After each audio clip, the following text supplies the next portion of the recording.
Happy Tuesday, everybody, and welcome to another edition of 108 Stitches Baseball Talk. My name is Scott Morgan. We're out the Motor City Madmouth. Very good crew tonight. And then again, I'm pretty happy with a lot of my crew members.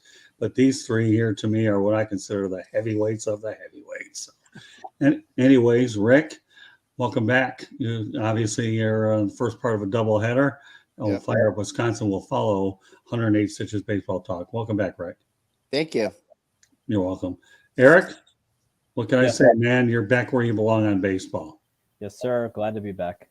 And George Eichhorn, you're Mr. Versatility. You go wherever we go. Oh, yeah. And I love baseball. So thank you for having me on again, Scott. Oh, you're welcome. Hey, listen, folks, for those of you tuning in for the first time, George Eichhorn and I have only been working together 43 years. So I can't count to 43, but I can certainly say 43. And what George and I have done over the years, you wouldn't have enough time anyways. We have another show, so we'll leave it for the ages. So just to give you all an overview of the topics that we're going to talk about, mainly three, plus we also incorporate parting shots, as we're going to talk about the top 5 breakable records, to talk a little bit about Babe Ruth tonight, and of course some hot stove news that Eric Katz texted me that was pertinent to the broadcast, and of course our usual parting shot segment. With that said, okay, we'll go on to our first topic. Alex Curry's top 5 unbreakable records. He works for MLB on Fox. Okay.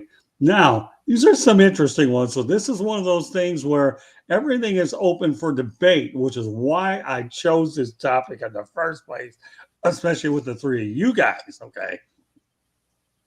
Remember, Eric Katz may be in his 20s, but this kid acts like he's 50, 60 years old. So you can throw that age business out the window. But anyways, how you doing, Will Vogel? Glad you're tuning in tonight. Appreciate you. All right, so let's talk about the top 5 breakable records. Barry Bonds, 762 home runs. Oh, come on. I got to lead off with Rick Curdy on this one. Barry Bonds, someone will eventually break it, I don't think it's unbreakable. I don't think it's, especially now with what's going on in sports with these players, like Judge, who can hit him like 500 feet. So, no, I disagree. Someone will eventually break it. What about you, Eric? I disagree. Again, everyone thought that nobody would be able to break Roger Maris's record of 61, and we saw that this summer. And obviously, someone's gonna break it. It's not gonna happen anytime soon, but someone eventually will get on a tear and just hit and just do it. This is the power era.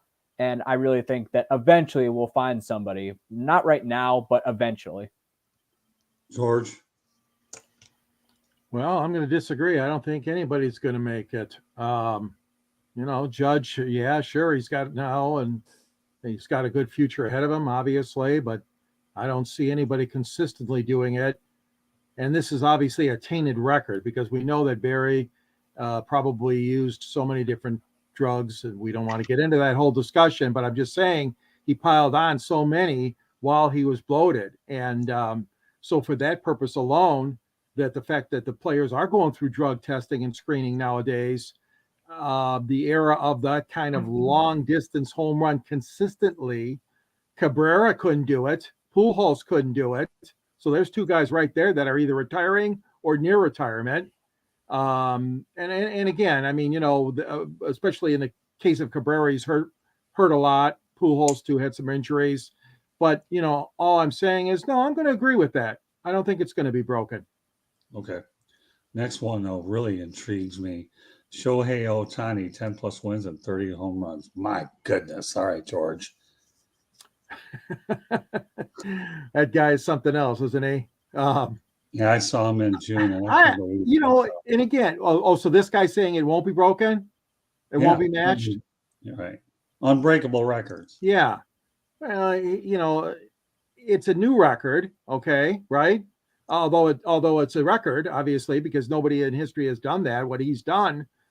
I don't know. I mean, there could be another one, another player. I mean, from the even from South America or from Asia, one of those athletes coming over again, and it could be an American-born guy too. I mean, I'm not trying to be, labeling this guy for just being, what he is. I'm just saying that no, this one I'm going to not agree. I think it will be done again. By whom? I don't know. Yeah, let me give my takes on Bonds. I didn't voice an opinion. Yeah. I don't think it'll get broken, but it should have an asterisk. That's all I can say. It really should because of these steroids. Now, Shohei Ohtani, sorry, George, I do disagree. This guy's a freak athlete. He really is. 10 wins and 30 home runs. To me, that's just one of those records that I think Shohei Ohtani's going to earn that one. All right, I'll turn over to Eric. No, I don't think so. I mean, this is something we haven't seen since like Babe Ruth. So it's Right. pretty much Ohtani and Babe Ruth. And I don't see anybody doing what he's doing, pitching and hitting home runs. And if they do that, I don't think they'll be consistent with wins or power. So that's a record I don't see being broken at all. Eric? Well, I don't think anybody's going to break it. Problem is now with baseball is they have you specialize. They have a lot of these specialization schools where you specialize in either pitching or they have or whatever. I don't see someone coming over and doing that again. I mean, if they're good at one thing, they're probably not good in the other. I mean, Ohtani's just special. I mean, it's just, he's not a player that you'll probably see again for a really long time. But the thing about it is it's probably not going to come from an American because in America, they have you specialized. They don't, like, at one point, the talent pool, that's why you won't see Bo Jackson anymore. The talent pools are just too deep and they're just too big now. But they really want you just specializing in one thing. So with that, I don't see anybody breaking that one. Okay. All right, well, I'll go to Joe DiMaggio, 56-game hitting streak. Well, all right, I'll go back to Rick. You're lucky to see someone play 56 games in a row. So you ain't gonna see no one's gonna even come close to that. It's all about home runs, unfortunately. The art of hitting is slowly dying in this new generation, which I'm sad to see. I hate home runs. I'd rather see a 1-0 game. And that's one of those streaks that, I mean, it's been around for so long. And we've had so many great hitters. You would think like a Ted Williams or, a Ty Cobb or any of those great hitters, and they never broke it. So I don't see it ever happening. Yeah, Joe D, what do you think, Eric? No. Problem is players, they don't play enough for it to happen. They don't play like every day like they used to. I mean, Pete Rose, say what you want about him as a person, say what you will about him, but Pete Rose was probably the last guy to really have a serious pursuit at it. And the most that a guy has gotten now is maybe 20, 25 games of having consecutive hits. But I don't see it happening. You have to have like just that eye where you just can hit the ball wherever. I mean, sure, we got some guys now who can hit, but I don't see them do it consecutively. Pete Rose couldn't do it. I don't see anybody else doing it. All right, George, last but not least, you, Joe. Well, yeah, I got to agree with the guys. I don't see anybody doing it. I get a kick out of the team public relations departments now. And you know this, Scott, how excited they get, like, oh, yeah, Miguel Cabrera is hitting. That's his 14th straight game he's hit in. And, this is what it's come down to. I mean, you get guys maybe in their 20 range. We haven't hit a 30 in a while, I don't believe. But, it's just not happening anymore. I mean, the players are rested a lot. They get injured a lot, or they take days off, it's a long, grueling season, 162 games. And you guys are right. I mean, to get a player like DiMaggio to do it, I mean, we've had some great hitters since him. Like you mentioned, Eric, Pete Rose, Cabrera, I mentioned earlier, Pujols, I mentioned. I mean, guys that have won batting titles, and they didn't come anywhere close to DiMaggio. So, no, Scott, that one's staying. Yeah, I'm not touching it. I think Rose got 44 hits or something in the 40s to get close, nibble away at it. But no, this one's not going anywhere. Joe D is safe. You don't have to worry. Whether you're underground or inside of a frozen place out in Arizona, your record's sticking no matter where you're. Sorry, I had to mention that. Anyways, Adam Wainwright, Yadier Molina, 325 starts as a battery. Broke it, actually. Mickey Lolich and Bill Freehan owned the record before. So, but Mr. Curry thinks that this one won't be touched. I give him creativity for putting this one in. And like I said, Mickey Lolich and Bill Freehan had it for a long time. So, all right, George, What do you think about Wainwright and Yadier Molina? Oh no, I don't see anybody doing that. I mean, we've had double play combinations. Of course, we were blessed in Detroit with Sweet Lou Whitaker and Alan Trammell for all those years together. And like you mentioned, one of my heroes, both of those guys were my heroes. Mickey Lolich, of course, the star of the 1968 World Series. Bill Freehand, a guy that didn't get the recognition he deserved. All-star games galore. What they did this year, Wainwright and Molina, I mean, that was something special. I mean, no question about it. That was something special. And again, like some of the things we just talked about earlier, with guys getting hurt, guys getting days off, pitchers not being able to start, missing starts. I mean, it's just too many things going on right now in baseball. The specialization that Eric and Rick referred to, we're not going to see this kind of thing. I say that one's going to stand. Eric?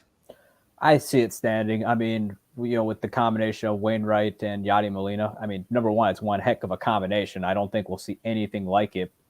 Number one, we got free agency now, and these guys, as soon as they're eligible, they're going to test the market. I mean, they can go ahead and say, I want to stay, whatever. I mean, what else are they going to stay on camera? And, they could say that all they want, but at the end of the day, we got free agency, so these guys switch teams so often, it's not even funny. Also, long-term contracts, they're trying not to delve out the long-term contracts really anymore to star players, just because they know that when they become a free agent, it's when their skills really start to decline.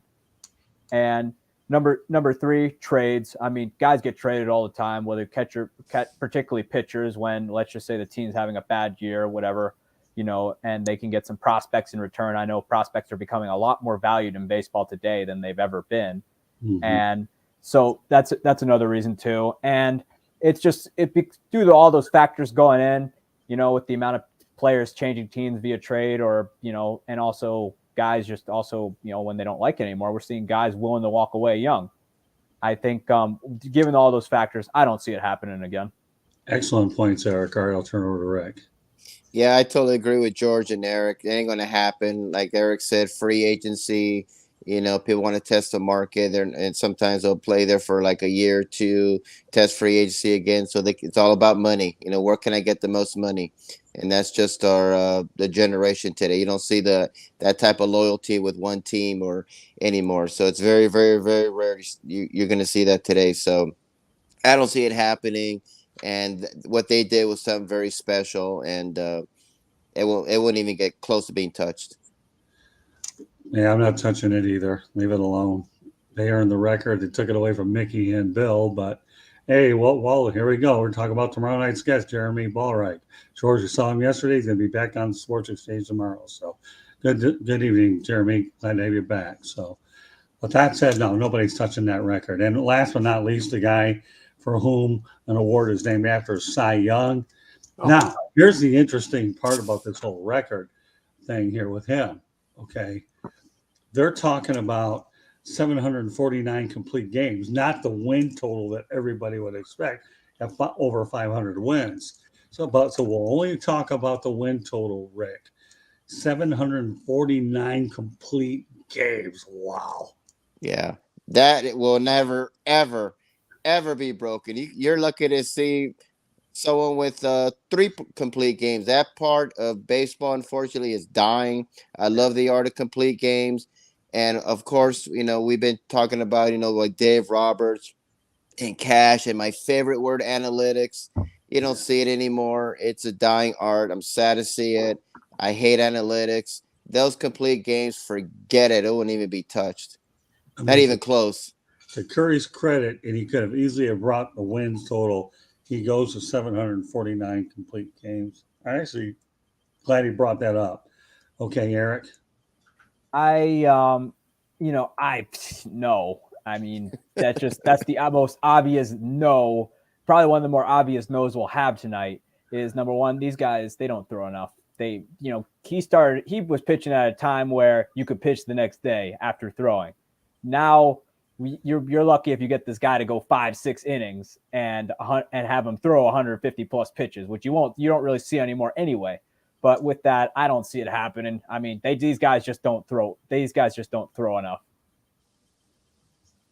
Okay, George. Yeah, and Jeremy just Scott mentioned too. He says something about now that the MLB has embraced the DH for both the AL and the NL. He says that maybe the number of complete games may go up eventually.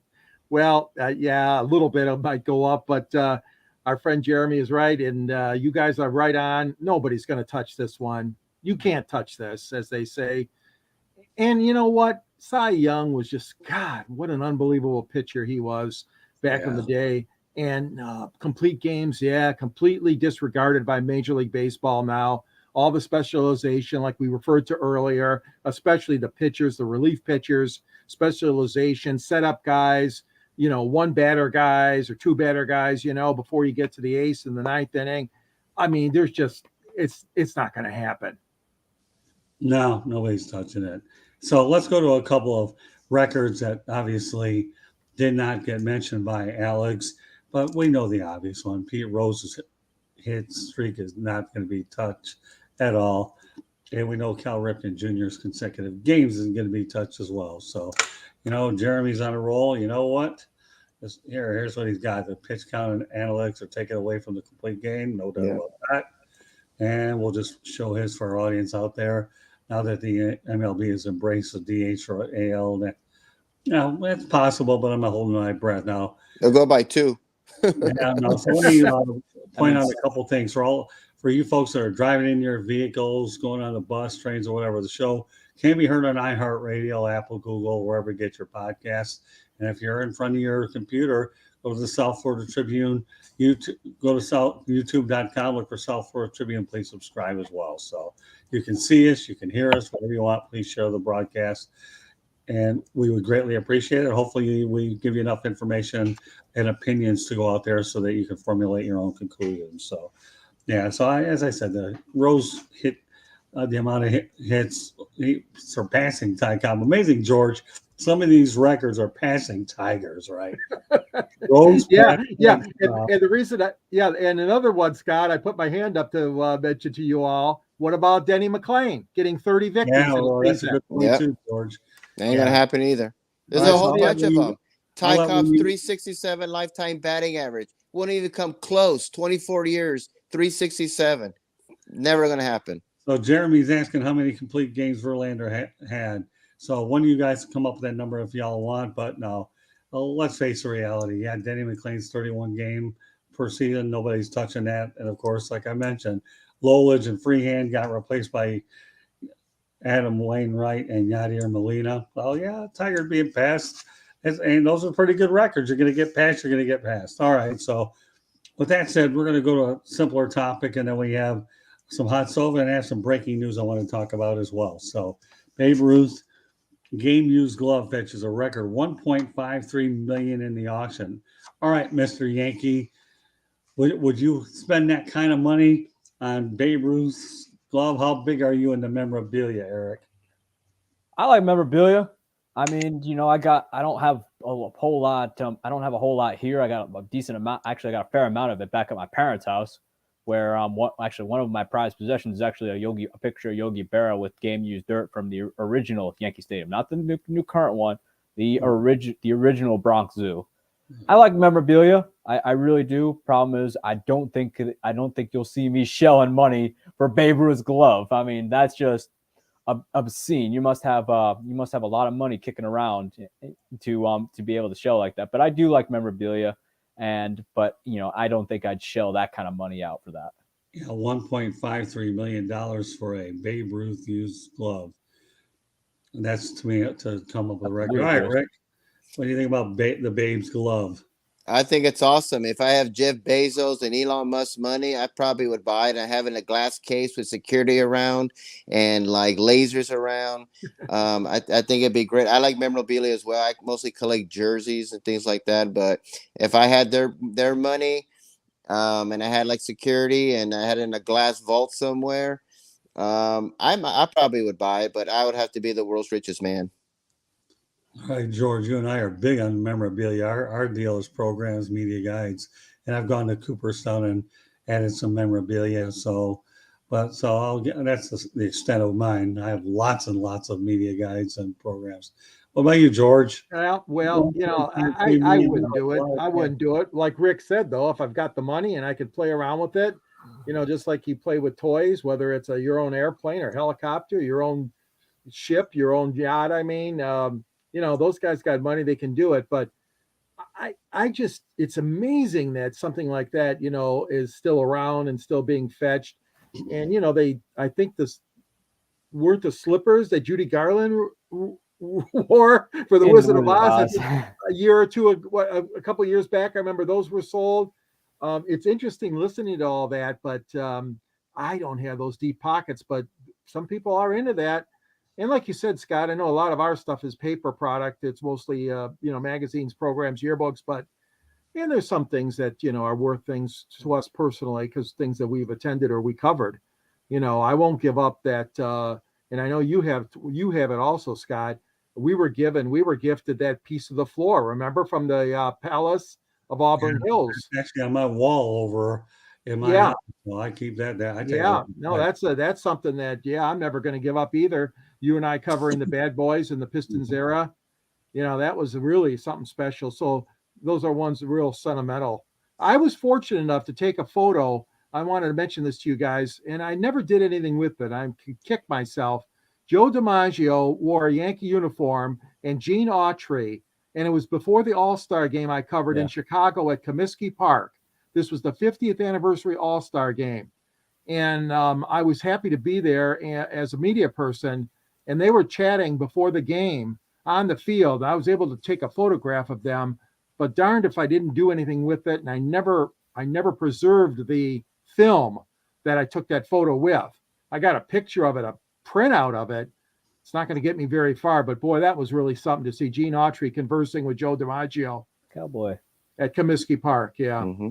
Yeah, don't get into the film business. If I told you how many rolls of film I never got developed from my trips in Alaska, I'd sit here and go ballistic. So I'm not. Yeah. Hey, back in the day when the movie studios, back when like actors and actresses were limited to like movie studios and things like that, and they're the people there would actually, because at the time those movie studios really got careless with the props because they were just everyday things. But then you'd have, and even people who worked there would take it home as souvenirs because the employer didn't really care at that point. Yeah, no, Eric, I'm referring to something else, pal. How many camera and film that I never got developed is what I'm talking about. I ain't talking about the other stuff. That's depressing. That's all I'm telling you. I'd rather watch Criminal Minds and think about how criminal it was for me to not go out there and develop that film. Then again, no, maybe I probably better not watch that one because my wife will make me watch it. So I'll stick to her other crime shows. But it was criminal. I didn't get that stuff going out there. That's a good show. That is a good show.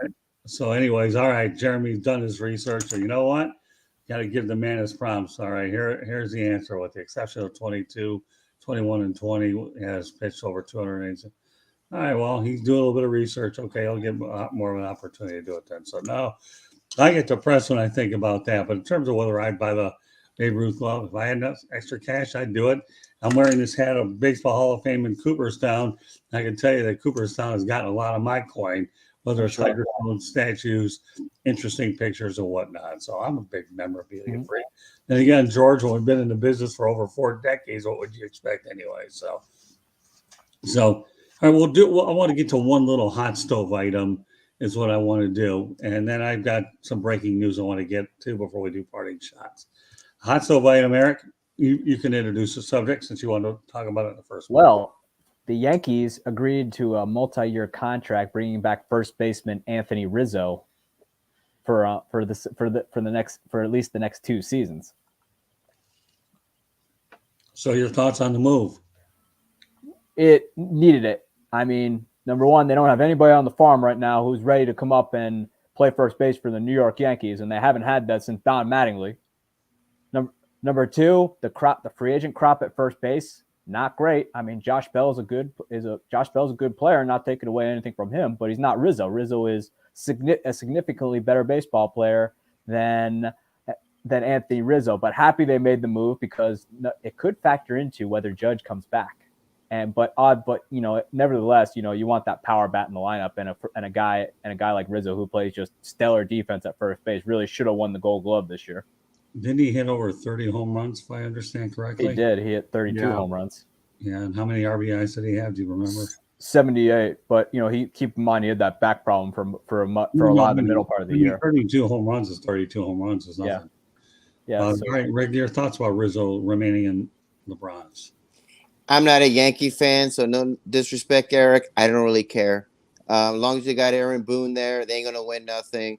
Did they need him? Absolutely. But the biggest fish right out there, Aaron Judge. You better get him because without Aaron Judge, they definitely not going anywhere. But good pickup. They needed to get him. They needed to re-sign him. Good for them. But oh well, they ain't gonna win nothing. I at least won a playoff series, Curdy. That's awesome. That's great. Because They ain't gonna win that with Aaron Judge. You didn't win in a legit season. Keep that in mind. That's okay. Boy, I'll tell you, George.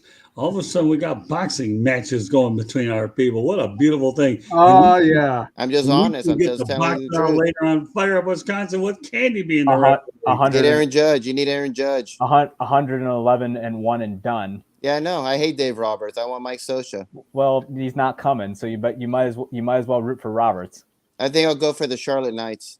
Yeah, well, I don't choke as hard as your team does. That's and okay. And win a World Series in a legitimate year, and then we'll talk. Wow. All right, George. Well, settle down, boys. No. $40 million for Rizzo. Oh my God. Well, Steinbrenner was his name, Hal Steinbrenner. Yeah, came out today, and he says that he wants Judge to stay a Yankee. So I think this could be the forerunner of things to come. They're going to sign both those guys, I believe. That he's going to keep Judge there. That's just my opinion. I have nothing to base it on other than the fact that Hal made a comment today that he wants to keep a Judge around. Rizzo's a good ball player. I mean, yeah, he's somebody that you want to keep around. There's nobody else to fill his shoes, like you said, Eric. I'm sorry, in the farm system to step right in. So I think Rizzo's a good guy. I mean, I would have kept him if I was in that same position. But yeah, there's more to come. The Yankees got the big one. They got to, if they want to keep him, and it sounds like they do, they got to give Aaron Judge a huge contract. Record breaking. Yeah, according to our crack statistician Candy Evelyn, Jeremy, 26 complete games what Verlander has. So, as far as the Rizzo, well, I believe he's from Parkland, Florida, Marjorie Stoneman Douglas. So, more power to him. Everybody knows about Stoneman Douglas, and we'll get into that. But he does a lot to donate to his school and takes part of in our community because I live 10, 12 minutes away from Parkland. But hey, you know what? Had a productive year. The Yankees. The one thing about the Yankees, if they think a player's worth their while, they're rarely going to ever get outbid. They're really not. Maybe that every once in a while, Robinson Cano decides to go out to Seattle. And what happened to his career? It went downhill anyways after he left New York. So he's a cheater. That was a scumbag. Robinson Cano's a scumbag for that. My point is, guys, that the Yankees rarely ever let players get away due to money. If they leave, they leave on their own, but not because of cash. All right. So, more power to him for keeping Rizzo. Again, I have a little partiality because of the Park connection. All right. We'll get to our breaking news, and we got parting shots, and we have Fire Up Wisconsin immediately after this. Today, Manager of the Year for American League, Terry Francona, Cleveland Guardians. Buck Showalter, Manager of the Year for the Mets. All right, Rick Curdy, surprised with those selections? No, the American League, I had Dusty Baker, but Terry Francona is a great manager. Every year he does more with less. No surprise. And I've been saying Buck Showalter all season long. And if he didn't win it, Rob Thompson would have been my other pick. But no big surprise. Well deserved. All right, Eric.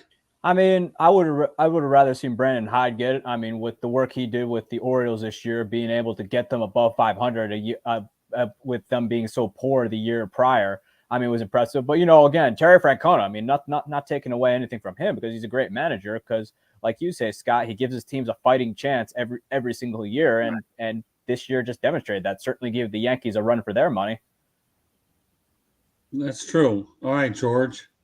Well, Francona, I thought deserved it because most people picked either Minnesota or Chicago, the White Sox, to win that division, especially the White Sox. And Francona is consistent. He's been a winner. This is the third time he's won the award. Right. I think it was a good choice. And again, Buck did a great job with the Mets. Obviously, they had a great year. They fizzled in the playoffs, but he still had a great season. And the thing is I know you said that, Rick, about Baker, but don't forget this voting is conducted before the playoffs start. So they didn't know the Houston Astros were expected to win. So I can't go along with Baker getting it this year based on the regular season because they were expected to do that. Now, what they did in the postseason is not reflective. The baseball writers, they cast their vote after the last game of the regular season. You don't take into consideration the playoffs, and I like it that way. Right. So I'm not trying to argue with you, Rick. I just said that. But Baker, he was expected to win. They had the tools, they had the horses to win. Yeah. Francona, no, they didn't. I didn't think they would do that good. Yeah, I picked Cleveland to be in third, Tigers fourth. But no argument here on Buck Showalter. He's a great guy, great manager. Yeah. Well, the only thing I'll say is I think both that they got it right. Francona deserved it. American League. He took a team with very little payroll and made a lot out of it. Buck Showalter, what can I say? They were a dysfunctional mess before he got there. Even when they had pitching issues during the year, he never panicked, kept him in it, still got him to the playoffs. And you know what? Steve Cohen should be thrilled that he was able to add Buck Showalter. So the bottom line is I think Francona and Buck Showalter were worthy of their honors, and they certainly deserved it. All right, what we're going to do is go to parting shot. So with that said, Rick, Curdy, lead off. Well, usually my parting shot, I like to say something, on my mind that irritates me, but I'm not this tonight. I'm actually going to play tribute to Fred Hickman. Fred Hickman passed away last week. One of the first that I love seeing, him and Nick Charles on CNN Sports at night. They were two of my favorite, just professional, consistent, not like today with the yelling and the screaming and the hollering and the annoying comments. They just did their job. Professional. Fred Hickman to me was a pioneer. Is one of the first I ever saw. Him and Nick Charles were a great duo. Sad to see him pass away, but you know what? He's a total legend in the sports industry, and I want to dedicate this show to Fred Hickman. Well done. Yeah, actually, he worked in the Detroit market for, I think, WDIV. George, was he on the who was he covering? Was it the Tigers? Is that what he did? Or I don't remember. I can't recall. He covered all sports. Obviously, he was a part-time anchor for the WDIV Channel 4 NBC in Detroit. Yeah, good guy, real good guy. Yeah, I met him once. No problem with him over at a Red Wings game, believe it or not. But Rick, well done. I'm glad you brought up Fred Hickman. All right, Eric Katz, give me your parting shot. Well, I should have mentioned this for the NL Manager of the Year voting. Like, how dare they not make Brian Snitker the Manager of the Year in the National League? The Braves played out of their minds in September to overtake the Mets, who I like to refer to all the time as New York Junior. And they, the Braves. Granted, they didn't go. Granted, by the time they didn't do very well in the postseason, but they didn't lead the division for much of the year. The Mets did, and the Braves go ahead and overtake them by sweeping them and eventually clinching the NL East for another typical Mets collapse in September. Yes, the Mets still won 100 games and made the playoffs and ultimately lost, but that we're not going to talk about the playoffs. We're talking regular season because that's what the reward is based off of. But it should have been Snitker. You saw what the Braves did, play way out of their minds than anybody thought they could do. I mean, still a great team, but they played way out of their minds and overtook the Mets and won the NL East. So I'm a little disappointed in that award that went to Buck. Don't get me wrong, love Buck Showalter, great manager. Still missing that championship ring, but and he wins everywhere he goes. But it should have been Snitker, just given the performance of the Braves in the regular season, being able to overtake New York Junior. That's fair enough. All right, let me go over before I turn it over to George. Once again, folks, in case you're just joining us, this show can be heard on iHeartRadio, Apple, Google, wherever you get your podcasts. If you're at home on your computer, you can watch it through the South Florida Tribune YouTube channel.